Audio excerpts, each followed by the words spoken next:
everyone, it's Raj from the Injury Insight. Today's episode, I'll be breaking down Steph Curry's left adductor strain, which occurred against the Milwaukee Bucks a few days ago.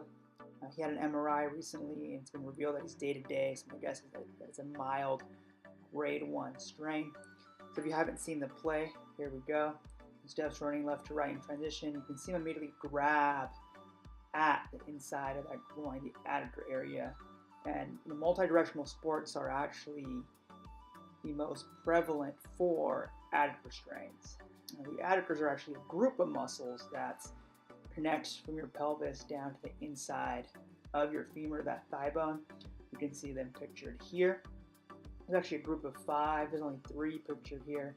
We don't know which one Steph injured, but we know one of them or multiple of them are strained. Here's kind of the groin injury pain pattern. It runs inside that leg from the groin all the way down to the knee. As I mentioned before, I believe Steph has a grade 1 tear. All strains are tears, so don't let that word scare you. Grade 1 is a small number of fibers are stretched with micro tears.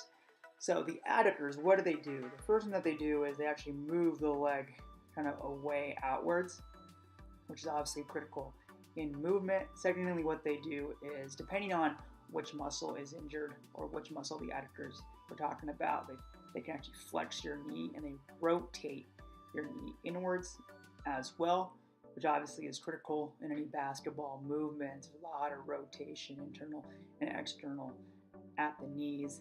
And then lastly, this is also very critical in movement. They help flex your hips. So during any running, jumping, anything like that is involved some flexion. Now the adductor group is also critical for any hip stabilization. And I'm showing the play again because you can see on here how Steph is moving sideways. He has to decelerate and then go up. The adductors are stressed during all these movements: twisting, turning, acceleration, deceleration.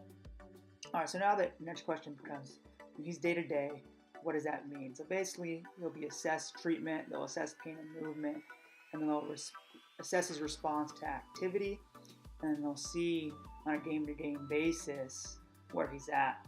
The other aspect is, okay, what are some of the risks going forward? So in general, having a muscle strain precludes you to future muscle strain. It's the highest valid indicator of future risk. But the adductors in general have a 7-time higher risk of future injury, and the more competitive it is, the higher the prevalence it is. And then lastly, with Steph's style of play, the start-stop, the way that he plays, it could also open him up to some more injury.